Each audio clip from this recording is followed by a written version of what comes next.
But this is going to be a very, very interesting draft. And we possibly see a Blaziken going first up this time around. Onyx Rise don't want to deal with that secure, guys. Yeah, I wonder if they watched that last game. They were like, "Oh, you took 3 objectives with this Blaziken in 1 game. No, let's not do that." Glaceon, that's an interesting ban. Have either of you seen any Glaceon bans? I certainly haven't. It's what I like to call the big blue button before that Icicle Speed got a little bit of a nerf. But Leafeon Mimikyu coming out as well. Kilo, that Mimikyu, my favorite little ghost puppet, is not getting to shine this time around. No, and it's just going to show the strength in the all rounders that we currently have in the roster. I mean, thankfully, we do have a lot of all rounder picks to select from, so it shouldn't hinder them too much. However, Slowbro, we have talked about it time and time again, the utility of both the move sets, the crowd control that it provides, but just it's the slow beam, chef.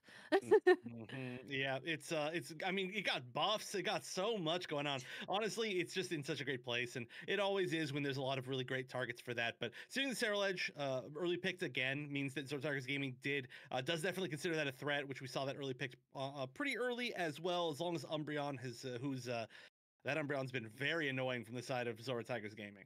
Yeah, definitely. I like seeing that. Again, once again, the pick position of Cerulege is just going up and up and up every single time. Blissey, we saw how much of a terror Blissey was to dealing with a Cerulege in the previous game with those egg walls. No, egg tombs, as Kilo called it in the previous round. And I really like to see that. Inteleon coming into the fray as we're going to see an Espeon, which was so effective in the previous game, guys. Inteleon's an interesting pick. This is okay. So, interesting note with Inteleon. So, Gyarados and Inteleon were actually banned yesterday, but by request from the teams, they've actually requested it to be playable today. So, yeah, I unsure in terms of Inteleon. I feel like we just haven't really seen it quite a lot. We obviously know the crit damage that it provides from its basic attacks when it does end up stacking up, those 3 lines above its head, and the snipe shot. It's that long range distance that it's able to provide. Espeon and Hooper, even Cramorant are definitely going to have to be wary of them. However, Mule picking up a Dodrio. How do you think Dodrio works in this team composition here, Chef?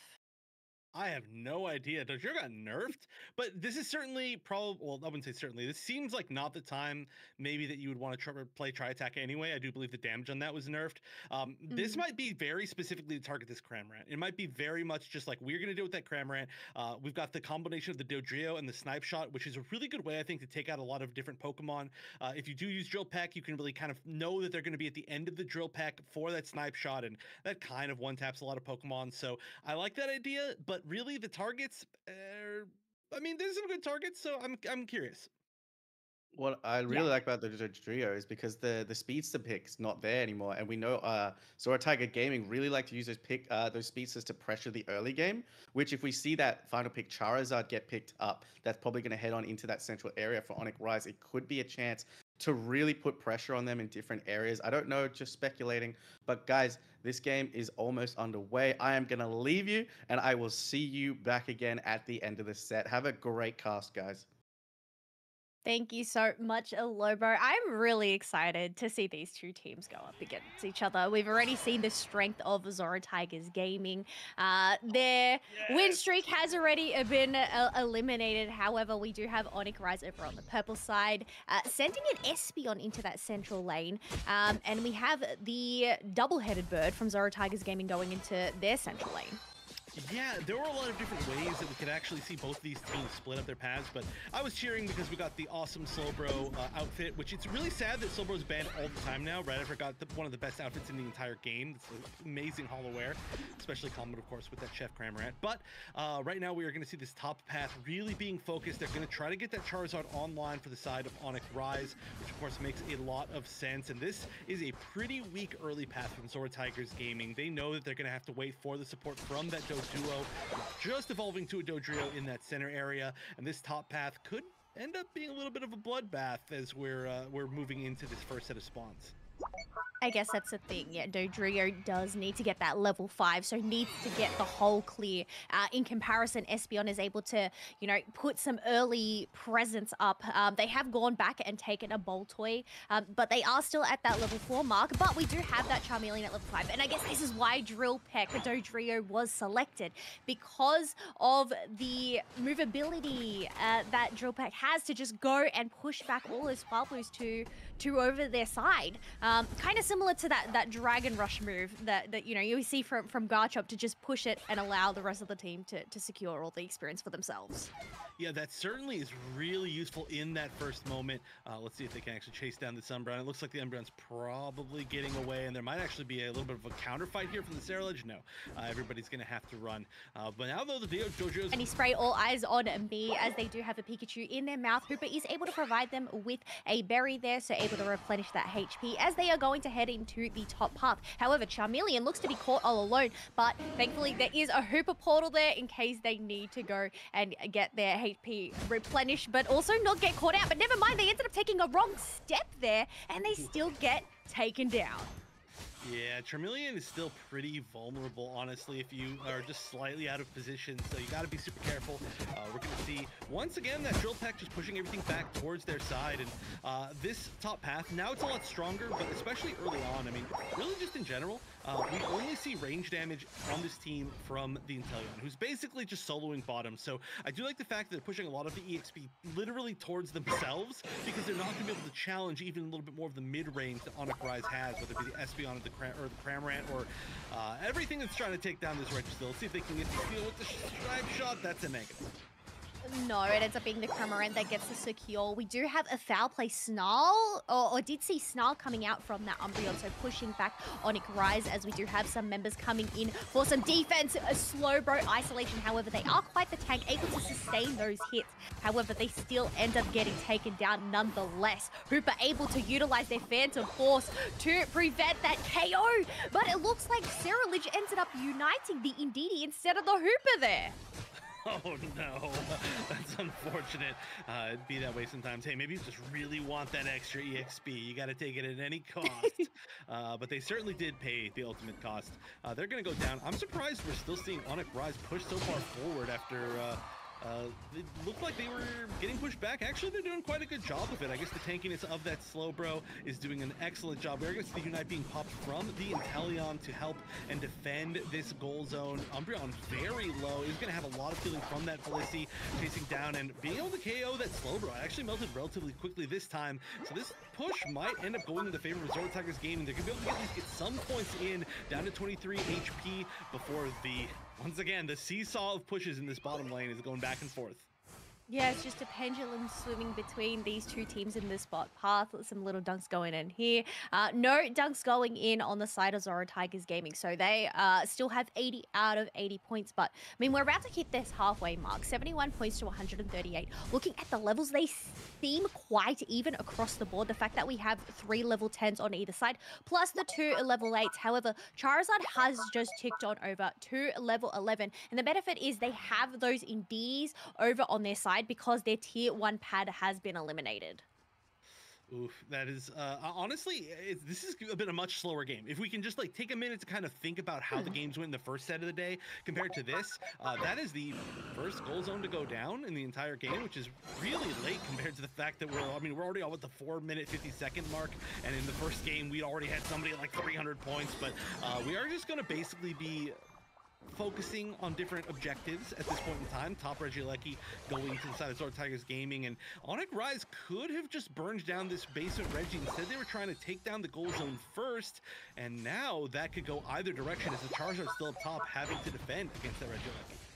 I think this is actually a really good play. Leave the Charizard to try and burn it down, because they do have that Rings Unbound to pivot on down bottom path, as they have let it on crash, and now they have created so much space. Slowbro being able to isolate that Ceruledge. However, it does end up receiving that Bliss assistance and being able to pop out their Revenant Rend in contention as well, trying to get some KOs. However, 4 members of Zoro Tigers Gaming ended up going down, and I'd say the Regirock buff paying dividends there, because they were able to just sustain that fight.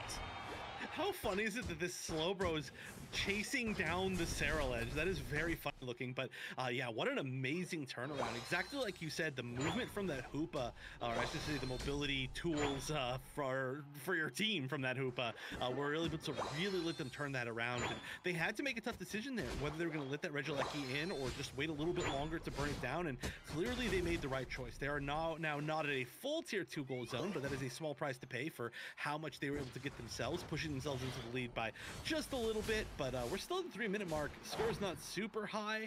I kind of feel like we're going to see both of these teams starting to set up pretty soon. I think the benefit of winning that team fight for Onyx Rise as well is, yes, they did come up in terms of points, but look at the levels that they have now. They have that level 13 Cramorant and Charizard, so having both of those plus movements on hand, which provides that additional cooldown, but also that extra damage that those skill sets do end up providing. But looks like Zorotark's Gaming have their eyes on the Regieleki once again. Slowbro and Hoopa have something else on their minds, as they're going to get in 48 points into that bottom path. And that's going to be just a slight lead for them heading into the final stretch. Potentially, we are going to see the Regieleki going up to that top tier 1 gold zone. It doesn't look like Zorotark's Gaming wants to try and push that down. Basement Reggie's probably spawning a little bit too slow to actually burn it down. They could, again, with Charizard if they really wanted to, but that would be a huge risk. So we are going to see some pretty forward positioning from Onyx Rise. They're going to sit there, try to get some vision, see where everybody's going to be hiding for Zorotark's Gaming. They've got the lead. They know that most likely the first move, whether it's an attempt to start the team fight or an attempt to backcap, will come from Zorotark's Gaming.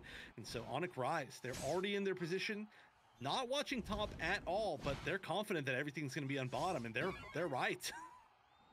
I think one thing we're going to have to be wary of is either Charizard Unite or even the Slow Beam. But we do have Charizard diving on into that Serral Edge. Thankfully, they do have that Hoopa portal able to send them back for a reset. No Unite moves have been utilized just yet, as we have Jaejong making sure to clean up those bows. Maybe just trying to tick on over to that level 13. That way they do get the moves, but a great Phantom Force there to dodge that Charizard. Oh, now we're down to 1 minute and 20 seconds and nothing. I don't want to say nothing's happened, but nothing's really happened. Every Unite's still up on board. We're getting to the point where, okay, this back cap is huge, and that's going to be a sign. Onyx Rise realizing that no longer going to be after that point, those points are scored. They're going to be burning down Rayquaza, taking it down to a half HP. Unite coming out from the Charizard, and that combined with the Unite from the Espeon was a disgusting combo. They're going to be able to take out that Inteleon for free. Blissey's down as well. Unite coming out from Serral Edge. Looks like it may have actually whiffed, but it was able to get them out of the area, and that's going to be a full team wipe for Onyx Rise. They will be taking that Rayquaza. They've got 45 seconds to score so many points in their pocket. Holy moly, wowly, that combination. And I guess this just goes to show the advantage of having those lockdown Unite moves. Espeon popping that Psychic Slam at the perfect time in combination with the Psychic Slam of Charizard, just allowing them to just go and wreak havoc and burn the rest of the team down. Very, very well played from Onyx Rise there. But you know what? Zorotark is not going to give up. They're just going to go and pad those stats. Even though there's only 10 seconds left remaining, there's not a lot that they can do here. But yeah, a very interesting game. I feel like it was very slow burning this time, instead of reaching that boiling point from the get-go. You are right though. It was certainly they had to let it simmer for a little bit, but I mean, eventually it definitely did hit that boiling point, and they kind of boiled over a little bit, because that was a ridiculous last team fight. Okay, Lobo, if you're listening, just show us that moment again. The combo between the Charizard and the Psychic Solaire when we get later on in at the end of the set. Whether they win or lose, that was a ridiculously good moment. We've seen some beautiful combos of Unites within the past. This set and the last one, I should say, 1.5 sets, and that one was absolutely beautiful. Also, the target selection on that and the positioning to even make it happen from, I mean, ER just being all the way behind in their center area. All of that beautiful, incredible moment. I think it was the patience that the teams actually showed. They didn't just dive on in as soon as they saw that Rayquaza spawn. They waited for that perfect opportunity to actually dive on in, and that way they're able to maximize the best utility out of their Unite moves. But I don't know. We saw on the graph just briefly. These two teams are just so on par with each other. I think it was really interesting though to actually see Elevate Unite prioritize, I believe, the Regielekis that time round, where Zora Tigers were more focused on the basement Regis instead. So I guess it's that debate that us Pokemon Uniters always have.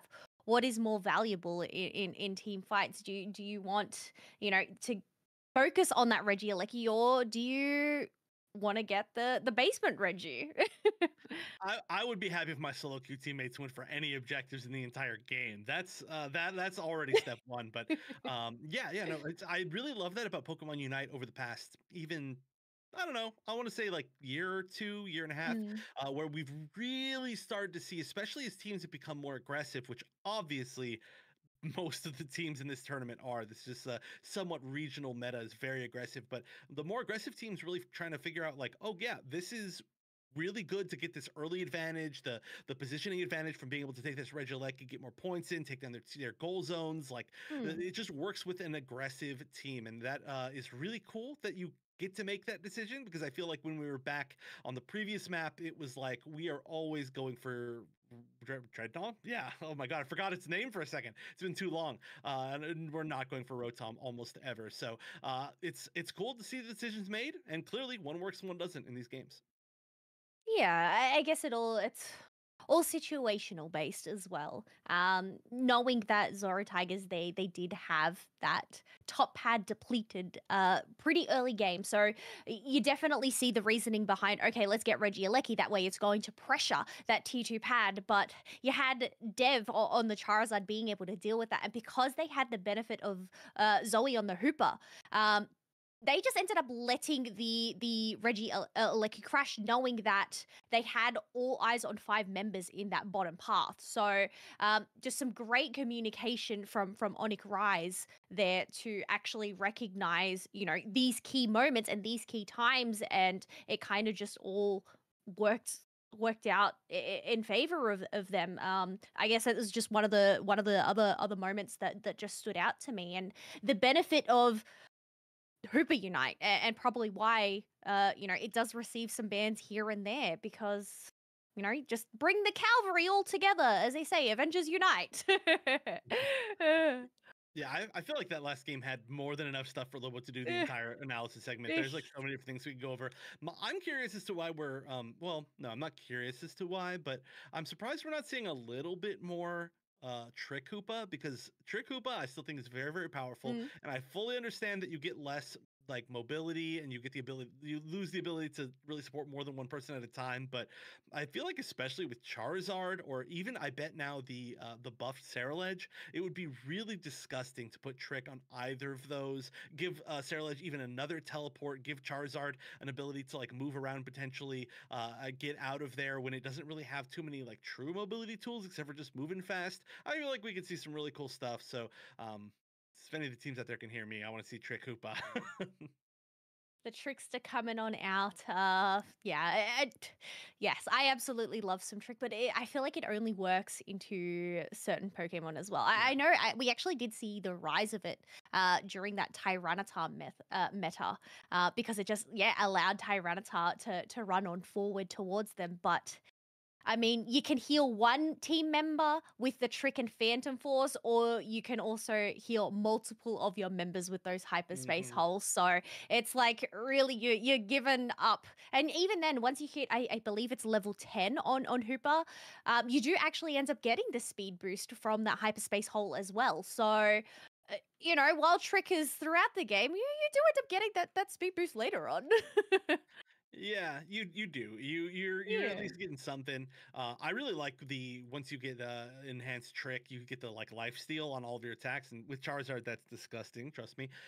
But regardless, I'm glad that we've got a chance to see like a few more supports. I'm surprised we haven't seen any Eldegoss recently, but there are some great options. Of course, Blissey is probably always going to be good. I don't want to say that and then see Blissey get nerfed. Clefable coming back into the meta, which is really exciting. And there's just a lot of good options as far as supports go right now. Obviously, Hoopa, which we saw a ton. But we're going to the draft. We'll see which supports end up getting chosen this time around and which Pokemon in general, because this was feeling like a pretty close game. But Sword Tiger's game at that last moment was, or sorry, Onyx Rise at that last moment was just so good. Wondering whether we're seeing the threat of Charizard just yet. But Zoro Tigers Gaming, they're gonna target this Glaceon once again, which is very unusual. I'm supposing there must be a Glaceon expert over on the side of Onyx Rise. I'm not too sure who it is though. Do you have any info, Chef? I think it's Eeyore. I could be totally wrong, but I Yeah. think it is. Of course, Eeyore always gives a lot of great information out to the scene, so shout outs. But I do believe that's the case. Regardless, though, just as far as power level, I'm curious as to the decision there. We're going to see the Slowbro get back through once again, and that Slowbro was doing very, very well, so getting first pick this time by Zoro Tigers Gaming. Yeah, so going to take that away from Aluna, but we do have Zoe once again locking in Hooper, and it'll be really interesting to see what AXQ actually selects here because, well, Blazy going to Mimikyu out. Are they going to actually lock down either Charizard or Ceruledge? No! They're going to go for Umbreon. Okay. I get that for sure. I feel like Hmm. Umbreon, especially too, could be an option as far as Zoro Tigers Gaming if they wanted to kind of go the sort of like double defender, but one's kind of healing. So we are really Oh. prioritizing those roles. And wow, double fire damage here. We'll see if we can get the Chandelure to mix things up. But this is a new Pokemon that we, well, not a new Pokemon, but a new Pokemon to today that we haven't seen any of these teams pick. That's the Metagross. I actually don't mind the Metagross pick here. I feel like, the fact that they're going in the face of Ceruledge and Charizard, it's just the shielding that it does provide and everything. But I feel like in comparison, it does feel a bit clunky and lacks that mobility. I mean, I guess Zen Headbutt, if you're able to land it, I'm terrible at aiming, but these are pro players here, so we can't discount them. Allows you to at least latch on and move on forward. But how this is actually going to work with its Unite move as well, Metagross Unite move, you create that Beyblade arena, and then you pair that either with Espeon Unite and Pikachu Unite. Like, this could actually be a pretty deadly combo.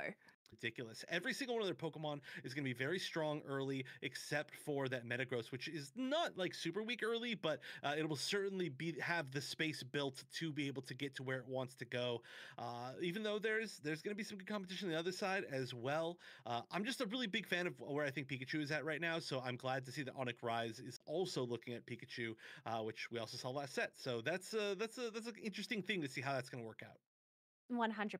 You are able to land those thunder moves and get the stuns either on the Ceruledge or the Charizard. That could be really beneficial for that Metagross to dive on forward and try to take them down. But I don't know.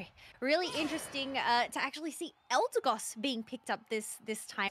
We are heading into game 2. Onyx Rise do have that 1-up advantage, so We are going to see a support versus support fight. Both of them just not doing all that much damage. I'm actually surprised that this is so very much going to the side of the Gossifleur unevolved. There's just a lot of damage from you can always be sure of that, but this is for sure a Charmander that is about to be punished for getting that stack in. You're not inning for stacks, you're not playing Pokemon Unite. Yes, the common saying, int for stacks, folks, as we can see that Beldum going on in. I don't think it was very much of an int, considering it's only Gossifleur there. They are able to get the slows on there, but forcing that X speed, that way they can at least make it on back. Grab that Boltoy, because we do have Jong on that Ceruledge already waiting in that tall grass. Not scary at all. And that was a little bit slow, I think, for both sides to actually jump on that. It did look like the majority probably, actually, I'm not sure. I thought the majority went to Sword Tigers Gaming, but the Gossifleur may have been just out of range to get that experience, or maybe it just actually went the other direction. I was completely wrong. But we are not seeing it as an Eldegoss quite yet. Finally, Charmeleon's going to evolve. Interesting spot to try and get that steal. I like that. Absolute no way. Perfect timing by Zoe here on that Hooper to just hinder that Cerulege a little bit more. And that is going to create a bit more presence up in that top path because the red buff providing those extra slows. However, we do have those Swappers and Altaria spawning shortly in that middle section. Both of those supporters are there, as we do have some other members coming to join. But you know what? This is what I'm saying. Hyperspace Hole, able to get the reset, Chef. Yes, Oh. it truly is invaluable, and that is going to be free reign to take that center EXP for Onyx Rise. They're kind of walking away from it. Okay, they are going to take it. Yeah, they had to kind of make a decision there. You could see they're like, are we going to be able to destroy this tier 1 goal zone? Are we oh, they're actually going to set up for a beautiful overdunk. Perfectly good math right there, as Pikachu decided to get the experience instead in that center area. But leading in points, leading in experience, you maybe just want to hold on to it as Onyx Rise, not give them the ability to get those Indeedee. I mean, Eldegoss has finally evolved. They have reached that level 5. They are going to go and soak up all these Swabbers and Altaria. I believe it ended up going mostly to the side of Zoro Tigers Gaming. However, Onyx Rise do have that Hooper move on hand in case they need to pivot on down for this basement Reggie. Yeah, they're always going to be available to go anywhere that they want, especially the fact that they're doing so well defending their first tier 1s. So now, where is everybody going to prioritize? Of course, so many members of Onyx Rise down here at this Reggie Ice. It looks like Zoro Tigers Gaming maybe just be backing up. Reggie Ice already down to about half HP. They don't really have super strong steel. This Reggie Ice is going to go down in favor of Onyx Rise, but we're going to see a bunch of members of Zoro Tigers Gaming try to kind of sneak around and get that tier 1. They paid the price for it. Charizard went down. We're going to see the Eldegoss and the Cramorant both have to run back. Eldegoss paying the price for it. This might be a tier 1 gold zone with not super high defense options, I guess, from Zoro Tigers Gaming. They maybe can get this Regieleki, but even then, they're not really guaranteed anything. Onyx Rise is looking amazing after the last 1 minute of the game. Can we just give a shout out to Axew on this Pikachu? Just their zoning abilities that they are using with their Thunder and Thunderbolt from the back line. Being able to get the stuns, but you know, the fact that they landed those while the rest of the members were able to go and break that tier 1 pad. But Zoro Tigers Gaming, they're not going to delay. They're going to dive onto this Regieleki. However, they do still have a Luna waiting in that tall grasses. Metagross, are they going to make that opening? No, they're just going to give that completely up and look to defend. This is what instead, while Cramorant pops out those fish. Wait, they left it. They might have just given up that fight. That is, I mean, a little bit surprising, but yeah, they just completely left. I'm surprised that everybody went downstairs. I don't know what they're going to. I'm surprised they didn't at least just try to sit on there and just threaten, but they moved, they left, they walked away. Maybe they just wanted the extra experience or something on the side of their map. They're still going to have the lead, I guess. Yeah. 61 to 174 now that Cramorant was for a pretty heavy cost. The team fight was certainly won by Onyx Rise, even if they weren't able to get that objective.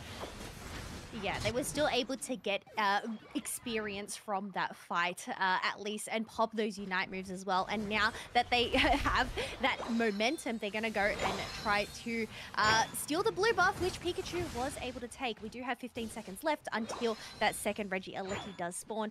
Just some farming here and there, making sure to try and get those Unite moves, because there is still a chance to use them before that final stretch. This Regieleki, yes, not really being focused at all by Onyx Rise. Zoro Tigers Gaming, they do want it, but it's one of those ones where it's like, I don't really know how much you can actually get off of it. You're not building very much space to farm anything. You're probably not pushing into the tier 2 goal zone. You're just taking it for the sake of taking it and maybe preventing them from taking it, which, I mean, it's always going to be good. It does give you experience. It's something, but there's just not very many things left on the map right now that are mattering all that much. We are seeing an attempt here to try and take down the tier 1 goal zone before the 2-minute mark, but they are actually going to be getting that turned around super strongly. Pikachu once again doing a ton of AoE damage, helping defend that. Cramorant popping the Unite, which is just kind of a defensive Unite. It is going to be nice, not quite able to get the KO on really anybody. Now they're going to have to run on the side of Zoro Tigers Gaming. They managed to at least take down Espeon, but their attempt at a push was cut short.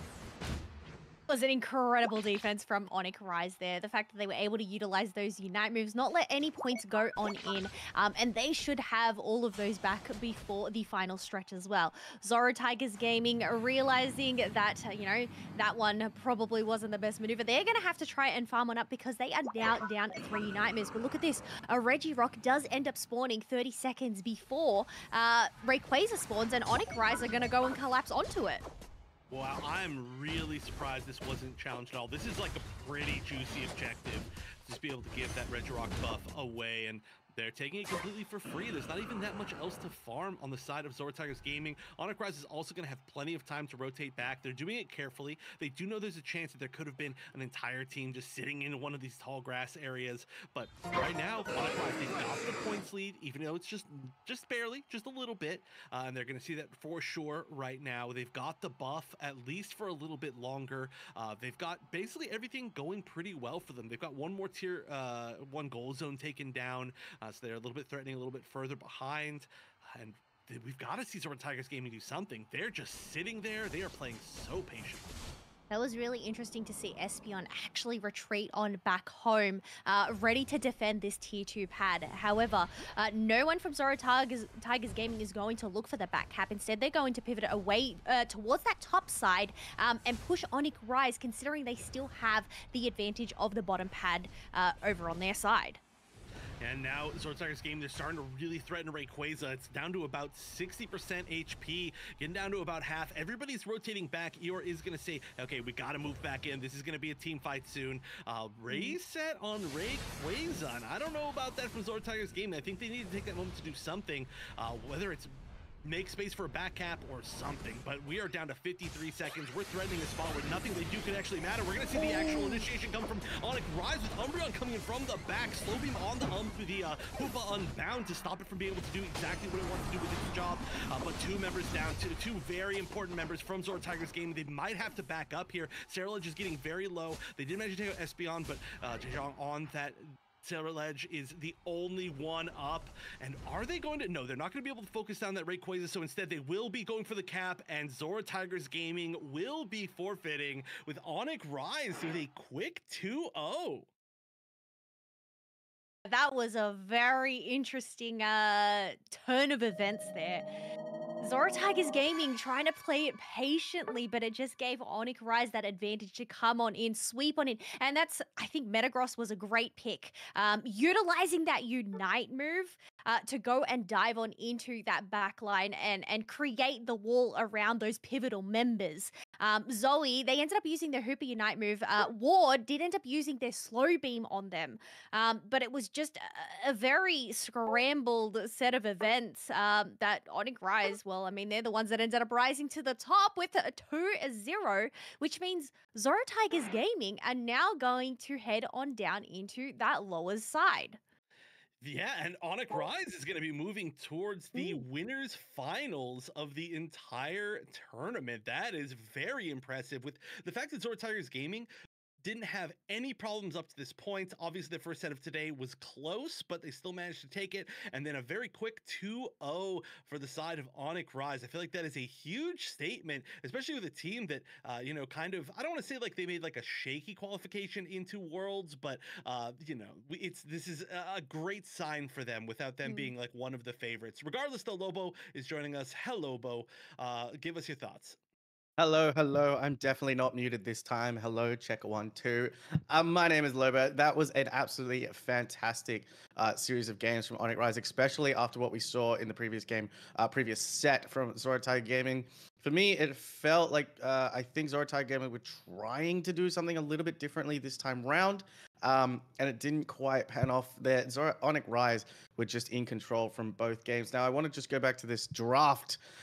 For game 1, I feel like Onyx Rise is on the purple side for here. So Slowbro, Hoopa, Espeon, Cramorant, Charizard. When we talk about Pokemon in general, when we're picking characters, we talk about their Unite moves first and foremost. We've got the Slow Beam, we've got the Psychic Solaire, we've got the Hoopa Unbound, we've got the Gulp Gatling Gun, and now we've got this the Seismic Slam from Charizard. That is 5 Unite moves that if you decide that you're just going to be like, hey, we're just going to we'll just stack them on top of each other.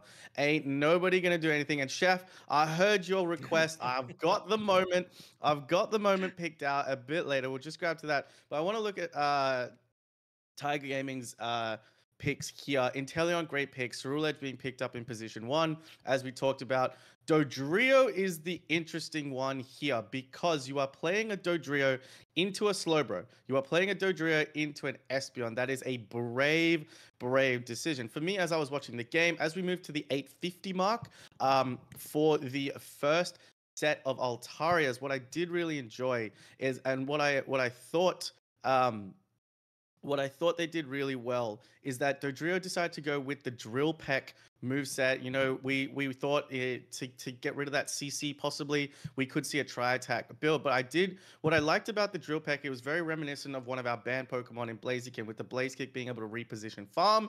And as we saw, the Cerule Edge was in topside. So it did allow that Cerule Edge to get online a lot quicker, allowing it access to that farm, taking it away. So I do like that play from the Cerule Edge. I think we can hit play on the replay, I think, if we go to that specific timestamp. But there were a number of options that arrived with the Dodrio, just enabling the Cerule Edge to get online. We did also see, as we head into that 850 mark, beautiful Drill Peck. Straight back over. Charcadet's going to pick up a lot of that experience. We see that happen once again at the 640 mark, if we head on down to that. But we do see the Dodrio does get a little bit aggressive. It does get picked off. It's going to get trapped off. It's going to get burned. So when Cerule is just CC'd, when Dodrio is CC'd, it does struggle, and it's going to get picked off, which happened a few times. But I think in Zora Tiger Gaming, they wanted to use that Dodrio for a specific thing. We know they like to maintain pressure in terms of scoring, and we know they like to utilize their speeds. I tried to call it where we see an invade. Didn't happen, but we did see a back up towards the later part. The Slowbro back into play, and then as the team is able to jump on it, as the Slowbro tries to get away, beautiful plays as the Drill Peck just holds on in, repositions the Hooper as well. Unfortunately, did not work that time. Hooper able to, I believe it's Phantom Force, its way out of the way and get into a nice safe position. But a really good utility use of Dodrio, even though it's going up a comp that really, really doesn't help it out in any way. The next thing I want to bring up is at 4 minutes and 10 seconds. We see a Cerule Edge unite into a Charizard unite, and this is exactly what I want to see. 4 minutes and 10 seconds. So we got the objective. We got both teams fighting out here for the objective. The Cerule Edge gets stunned here by the Hooper. It gets slow beamed with the Bliss Assistance coming on in, then the Psychic Solaire, and then we see it go on in with the beautiful Midnight Rend, I believe it is. But then we have Charizard completely on the other end. One Unite move, completely decimating another team. Charizard's Unite move comes again, another offensive Unite move as well. I don't know how Cerule Edge survived that to get its Unite move out. Beautiful Bliss Assistance to really save it there and get some damage on. But the Charizard utility with that Unite move is so good because it works for me like the Gulp Gatling gun. You see it, you want to back away because you're not going to stick around in that fight. And now we're just going to go to 240 on the thing, and I think we're just going to let this play because this is coming up to the moment that Chef wanted to talk about. So I think it's 240. Sorry. No, not this one. So the thing I wanted to point out here is the Dodrio's level. The Dodrio was really struggling for this because at 2 minutes, we see the back cap coming on here as there's a free take into the Regieleki. Now, if we move towards the 2 minute mark, the Dodrio is still at level 12. It really struggled to make much of an impact into this game. And as we can see on the other side, we've got level 14 to level 13. So that Zora Tiger Gaming really struggling with the levels as we go into this one. And now as we're here, the Dodrio back cap happens at 115, but we can see the really nice positioning that's going on here for the side of these teams. Charizard almost getting caught out here. Dodrio still in that bottom line. These teams cure those Hundo Burgers or how many ever points that you've got. But Chef, here is something coming up. The Dodrio is backcapping here, and we are going to see it very cute. So the Dodrio is out, and they try, and Onyx is going to push it. There's the Charizard Unite into the Psychic Solaire. Absolutely fantastic. And that leads us into I believe, a team wipe. Ceruledge trying to get something going here, but the Hooper Unbound is in the way. Cramorant just manages to take it out. Really controlled game from Onyx Rise, and I believe that stems from them winning it in the draft, guys. That a fire punch over the wall, or was that eject button from the Charizard? If we could go back to that, we might be able to get a good look. I don't know if very minimal like thing, but it was the fact that they recognized they were in that Rayquaza pit, and to realize the positioning of the Espeon and where the other members were actually heading, like it's that crossroad where they just all ended up getting caught on out, and it just works so perfectly together. Yeah. It brings you back to the previous set that we watched where we talked about how I do believe his Elevate was just stopping Zorataya Gaming from entering the Rayquaza pit, and then the Mamoswine and the Urshifu going on in and just getting Charizard United, Espeon United, absolutely everything. That was game one, guys. What a fantastic game one. I think Onyx Rise really stamped their presence on that game. Any thoughts on anything that I've said for game one before we move on into game two? I think I want to talk about the fact that you mentioned you were like, I don't know how the Ceruledge got out, and I'm starting to say that every single time I see Ceruledge right now. I made a joke that it was Defender earlier after this patch, and it's really looking like Defender. I constantly think, I'm like, yeah, that Ceruledge is done for, and then all of a sudden it's at like 75 HP, and I'm like, how did you heal that much? That's ridiculous. I'm very scared of Ceruledge right now, and also just seeing that combo makes me remember how awesome Pokemon Unite is. This is a great game. One of the Kilo? benefits of Ceruledge is we actually saw it there at the beginning. It's the utilization of Phantom Force to dodge hits, but also crowd control as well. When you head on underground, you're in target. You're not targetable there. So the fact that they were able to dodge that Charizard Fire Punch, which I'd say the Fire Punch would have ended up leading into that Charizard Unite move, it was very well timed by them. But in the end, it I guess didn't exactly land its mark. I know Ceruledge did end up struggling in that last game, and yes, it does have that ability to dodge, but it's also it's an all-rounder. You probably want it to head out and do a lot of damage, which it wasn't. Yeah. Well, it's interesting for me. I don't know if it was in this game as well, but I did think I saw it play the Psycho Cut build in game two instead of Bitterblade. I could be wrong. I could have just been looking at a boosted order. I really want to go back and have a look at that. But if we go into the game two draft, please. This one for me was a little bit more interesting on both teams' side. So we'll get that up here. Kilo mentioned it a bunch of times, but probably the MVP for me was Axew on the Pikachu. What a game that they had on the Pikachu. Slowbro, Charizard, Ceruledge. Again, 3 Pokemon for Zorataya Gaming, all prioritized here. And I don't know why Onyx Rise didn't prioritize those picks, but I'm starting to feel like teams that they see these balance patches and they're seeing these strong Pokemon come out. Some teams are going to be like, we're playing those Pokemon straight away. But Onyx Rise, for me, I don't know if I'm correct in my assumption here, but they did not want to pick up these Mons. They did not want to do it. They picked it up in the previous game, but they also have counters to it. So I really do like seeing it. A really nice balanced team with the Eldegoss and the Cramorant as well. But Umbreon, Espeon, Hooper, Metagross was a very interesting pick here. Really strong. It got online very early just based on how Onyx Rise was playing. And Pikachu, the MVP, we are going to see. If we quickly go over to the 9:40-minute mark, we are going to see the Hooper invade coming up against the Eldegoss. And I do believe you said this, Chef. You were wondering why the Eldegoss was coming out on top in this one. I'd really like to see this.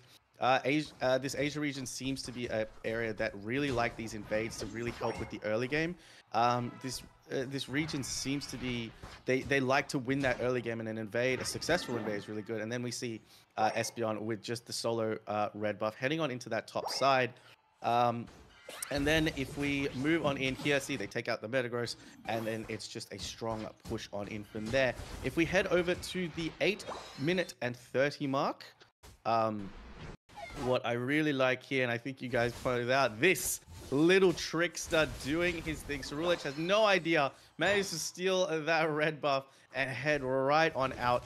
these are the type of plays I love to see. It's a technically, for me, it looks like a very technically difficult move and maneuver to pull off. But the patience that you have, the timing that you need to know on what Pokemon that you're able and the damage that you're able to do to be able to steal that. But again, I'm gonna now if we move just quickly to the 7-minute mark, Kilo mentioned this really well into the broadcast a few times as well. The incredible zoning of the Thunderbolt Pikachu right now. Slowbro is a heavy tank, able to absorb a lot of damage. But the minute you see that Thunderbolt Thunder combination just strike, and look at where the Pika is positioned. It's positioned itself between the Espeon and the Umbreon, right next to the Hooper, right in between the Objective and the Umbreon. This is great positional sense, and it's just able to take that Regieleki for himself again. For me, for Onyx Rise in that game, for them to be able to do what they did in that game, that Pikachu was key because you see Metagross is, excuse me, Metagross is all by itself in that top lane, just being able to do what it wants because they know they have the utility of Espeon and Umbreon. Again, 2 level 4 mons, beautiful Psychic Solaire here. They go in for a push. And I actually have this on. This is the next timestamp that I have. It's a strong push. Look how far forward the Umbreon here is. And then the Pikachu, it replaces the Umbreon. Pikachu, of all things, replacing the Umbreon inside that tank position. It's got a Hooper right next to it. It's going to stun anything that comes through. It's going to stun anything that comes right on top of it as well. So fantastic position. And now, what you pointed out, Chef, we're going to see it real soon, but 650, we'll just go forward 10 seconds. Zora Tiger Gaming, they take this Regieleki. And now, if we could just pause after they take the Lecky, just let it play for a little bit. But we questioned why that Onyx Rise decided to just head on bot lane. And I want to just point out the levels on both sides' team already on the board. And we're about that 5-minute mark. The comeback experience isn't super high, but giving your levels away here is probably something that Onyx Rise does not want to do.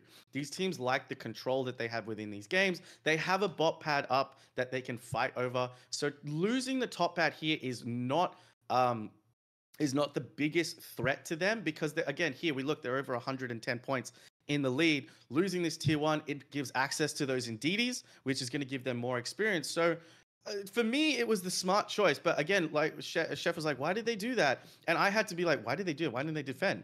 They're in a strong position. There's an Umbreon, a Metagross, a Pikachu there. They can defend this one, right? But again, probably the smarter play. Keep your levels. You've got the Hooper Highway. The Hooper Highway was a very underrated tool in this game, allowing Onyx Rise such an incredible amount of movement. So head down. They could probably take the KO on. I'm not sure what it is that is pressuring the Hooper right now. Don't take the fight. The Charizard is looking for a chance to unite you. It's 5 minutes here. It's looking for a chance to unite you. It's looking for a chance to get any of those level 9s into the double digits. And so I think Onyx Rise make an absolutely fantastic decision here. Give up the pad. You're still ahead in points. You get extra experience, and now you can pressure somewhere else on the map. Let's see. Let's go to 4 minutes and 40. Pretty please. I am like speeding through, guys. If you want to say anything, please let me know. If you got any comments, something you want to make up, I'm here. But what I want to point out here is we see the Unite moves coming in. The Charizard actually manages to secure this by using its Unite and seismic slamming right on top of here.